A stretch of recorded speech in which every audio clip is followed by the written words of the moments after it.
মাছে ভাতে বাঙালি মাছ প্রেমীদের জন্য নিয়ে চলে এসেছি আজকে একটি নতুন রেসিপি, ভাংড়া মাছের রাবা ফ্রাই, যেটা সুজির প্রলেপ দিয়ে মশলা মাখিয়ে মাছ ভাজা করব।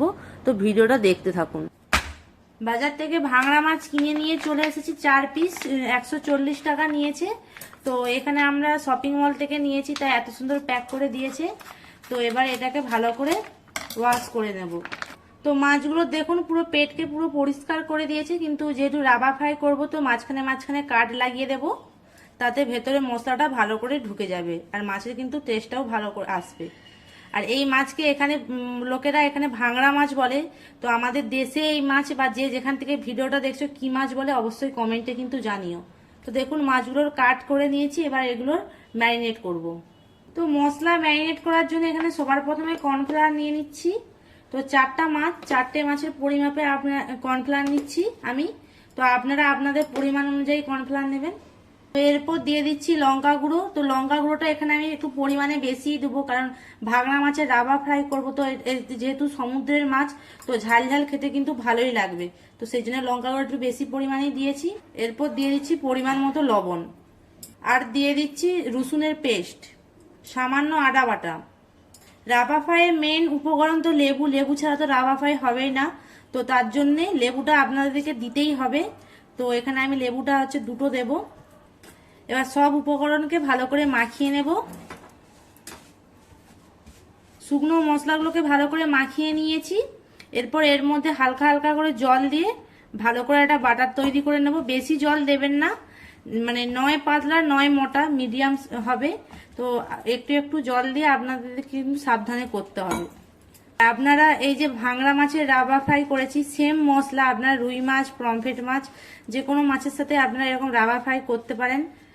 এটা কিন্তু খেতেও খুব সুন্দর। তো দেখুন আমাদের মশলার বাটারটা একদম পুরো পারফেক্ট হয়ে গেছে। এরপর এর মধ্যে মাছ দিয়ে দেব। এবার মশলার মধ্যে এক এক করে সব মাছগুলো দিয়ে দেব। তো এবার মাছগুলোকে উল্টে পাল্টে ভালো করে এই যে কাঠ লাগিয়েছি, কাঠ তারপরে এর ভেতরে ভালো করে মশলা দিয়ে ম্যারিনেট করে নিতে হবে, যাতে এর ভেতরেও মশলাটা চলে যায় ভালো করে। তো এই যে মাছের ভেতরে ভেতরে ভালো করে মশলা দিয়ে পুরো একদম ম্যারিনেট করে নিচ্ছি।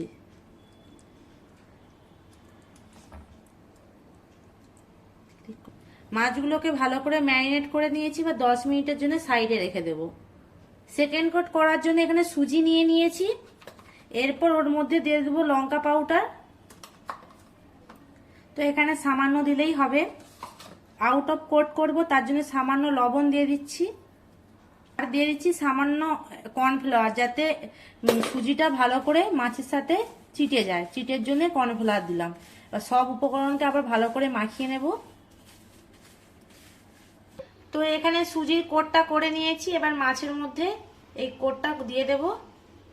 তো এরকম আস্তে আস্তে উল্টে উল্টে যেন পুরো মাছটাই যেন এই সুজির কোটটা লেগে যায়।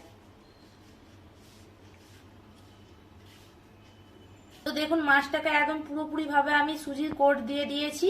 এরকম ভাবে আপনারাও দিয়ে দেবেন পুরোটাতেই। এবার এটা রেখে দেব। সেম পদ্ধতিতে বাকিগুলোও করে নেব। এরকম উল্টে পাল্টে ভালো করে আপনাদের দিকে কিন্তু কোটটা লাগিয়ে নিতে হবে। এই দেখুন পুরো পারফেক্ট একদম কোট করে নিয়েছি। সব মাছগুলোতেই ভালো করে সুজির কোট করে দিয়েছি। এবার এটাকেও 2 মিনিটের জন্য রেখে দেবো এইভাবেই।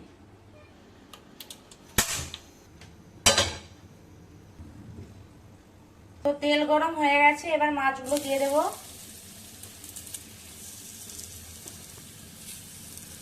তো এক এক করে সব মাছগুলো দিয়ে দিলাম। এবার লো ফ্লেমে ভালো করে মাছগুলোকে ফ্রাই করে নেব। তেলটাকে এই পাশ ওই পাশ করে নিচ্ছি, যাতে মাছের মধ্যে তেলের ভাবটা লেগে যায়। তো আমি এক পাশটা ভালো করে ভেজে নিয়েছি, অপর পাশটাও ভেজে নেব। তো মাছগুলোকে উল্টিয়ে নিচ্ছি। তো লো ফ্লেমে আবার অপর পাশটা ভালো করে ভেজে নেব।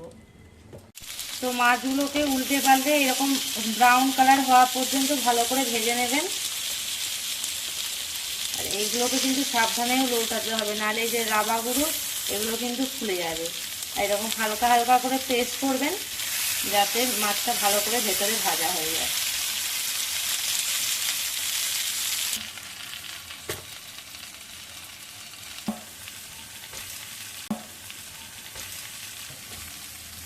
তো মাছগুলোকে আমি ভালো করে এপাশ ওপাশ উল্টে পাল্টে ভেজে নিয়েছি, এবার মাছগুলোকে নামিয়ে নেব।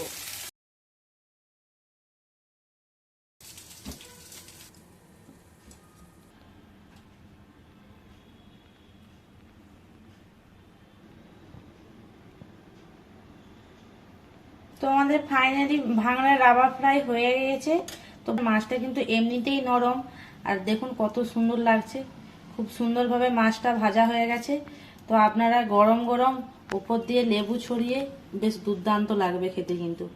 তো এই ভাঙড়া মাছের ভিডিওটা যদি ভালো লাগে প্লিজ লাইক কমেন্ট শেয়ার করবেন।